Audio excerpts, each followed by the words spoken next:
Hello अस्सलाम वालेकुम। तो आज हमारे साथ हैं अब्दुल्ला शाहिद, जिनका अभी लास्ट वीक ही वीजा है। तो जरा उनसे डिस्कस करते हैं कि भाई कैसे इन्होंने सोचा कि भाई जर्मनी जाना चाहिए, या कैसे इनका प्लान बना, क्या एक्सपेंसेस इनके आए।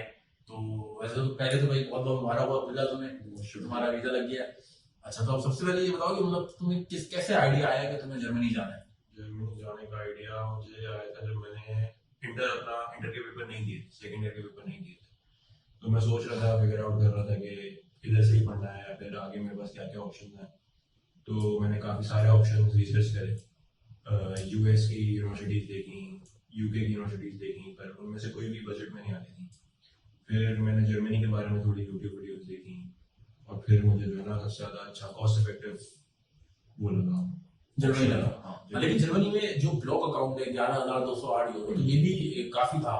हाँ, ये कैसे तुमने प्लान किया। तो इसका ये था कि अब फॉर एग्जांपल मैं किसी यूके की यूनिवर्सिटी में अप्लाई कर रहा हूँ या यूएस यूनिवर्सिटी में अप्लाई कर रहा हूँ, तो मुझे अप फ्रंट 20 लाख या 30 लाख वैसे ही देने हैं फीस में, और वो मेरे पास वापसी नहीं आ रहे। पर जर्मनी के अंदर एक अच्छी चीज़ ये थी कि मैं जो भी पैसा खर्च कर रहा हूँ अभी ब्लॉग अकाउंट के लिए, वो वापसी मेरे पास ही आएगा। और इनफैक्ट क्योंकि हमारी करेंसी काफ़ी ज़्यादा डीवैल्यू होती रहती है, तो जिस टाइम मैंने पैसे जमा कराए थे तो वो 30 लाख थे, और अब वो रखे रखे रखे रखे पाकिस्तानी करेंसी में उसकी वैल्यू बढ़ती ही जा रही है।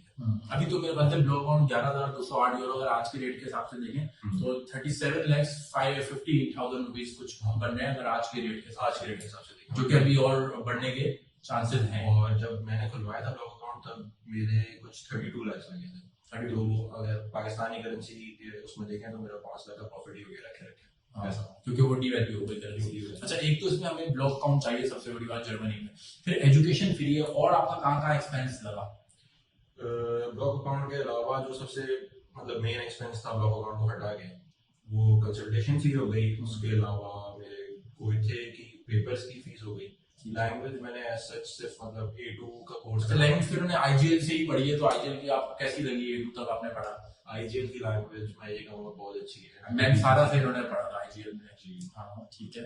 तो एक तो ये बता रहे ब्लॉक अकाउंट का खर्चा हो गया, कंसल्टेंसी अगर फीस आप करवा रहे हैं कहीं से तो कंसल्टेंसी का खर्चा हो गया। बाकी वीजा फीस आपने कितनी दी। वीजा फीस जिस दिन मैं गया था तो रेट उस रेट के हिसाब से कुछ मैंने 22,000 दी थी, 22 या 23,000 बेसिकली वो अभी अभी के रेट से आप 25,000 बढ़ गई। 25,000 अभी तो काफी बढ़ गया है। हाँ, 25,000 जो है वो आपकी समझे वीजा फीस है। अगर आप उसमें देखें तो 80 यूरो आप समझ लें, अगर आप 75 का। तो वो ये आप अब अगर आप और कहाँ का खर्चा हुआ आपका। और तो ऐसा कोई खर्चा नहीं हुआ, और यही हुआ कि अब जब आपका वीजा आ गया, फॉर एग्जांपल जैसे मेरा वीजा आ चुका है, तो अब मुझे एयरलाइन टिकट में एक बड़ा खर्चा है। लाख एक 1,08,000 का पड़ा मुझे टर्किश एयरलाइन में। टर्किश एयरलाइन पे 1,08,000 एक लाख ठीक है। उसके अलावा वही जो मुझे ले जाने का सामान है, फॉर एग्जांपल कपड़े हो गए। अच्छा, आप कितने यूरोस लेके जाएंगे वहाँ पे कैश में, क्योंकि आपके पास होना चाहिए ना थोड़े पैसे। मैं वैसे तो मैंने ये प्लान करा था कि मैं 1,000 तक लेके चले जाऊंगा, मतलब बिना भूखे, पर घर वाले जो है ना वो थोड़ा बोल रहे हैं कि ज्यादा ज्यादा लेके जाओ। अच्छा, मेरी मेरी रिकमेंडेशन ये है कि कभी भी आप जर्मनी जाएंगे तो आप एटलीस्ट 2,000 यूरोस, 1,500 मिनिमम, और मैक्सिमम ये कि आप 2,000 यूरोस लेके जाएं, ताकि आपको जाते ही तुम्हें पता है कि आपको स्टार्टिंग में जॉब अलाउ नहीं होती है।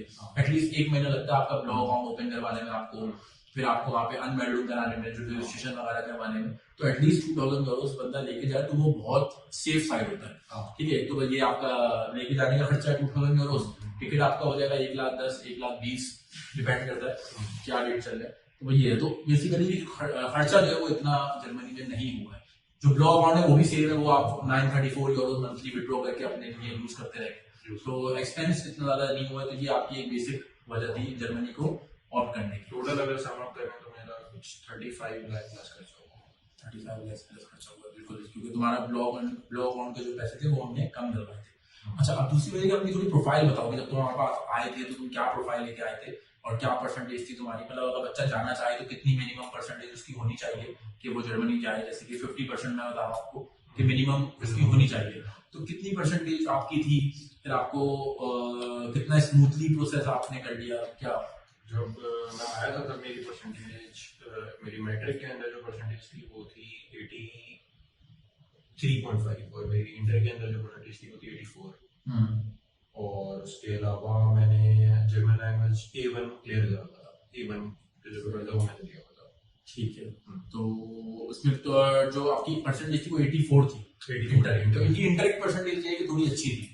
इंटर की परसेंटेज अगर अच्छी हो तो आपको फायदा है। अगर मतलब अगर कम होगी, वैसे कम पे भी रहता है, 50 मिनिमम है, उससे ऊपर कुछ भी हो तो मतलब ओके है, लेकिन जितनी परसेंटेज अच्छी हो तो उतना ज्यादा आपका फायदा है। ठीक है। और आपने लैंग्वेज A1 पास करा हुआ था, उसके बाद आपने अच्छा A1 पे ही इनका वीजा लगा है वैसे। ठीक है।